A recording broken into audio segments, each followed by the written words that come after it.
नमस्कार मित्रांनो, मी शंभू. तुम्हाला जर तुमच्या बँक डिटेल्स ॲडसन्सला जोडायचं असेल तर अशा प्रकारे सर्वात आधी ॲडसन्स लॉग इन करायचे.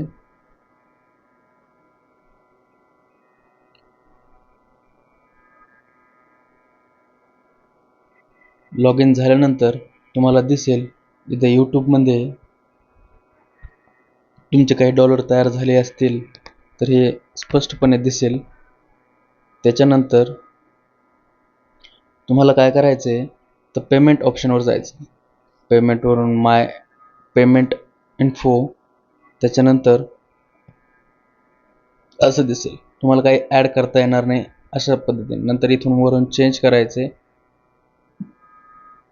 आणि नंतर तुम्ही पेमेंट डिटेल्स ॲड करू शकता.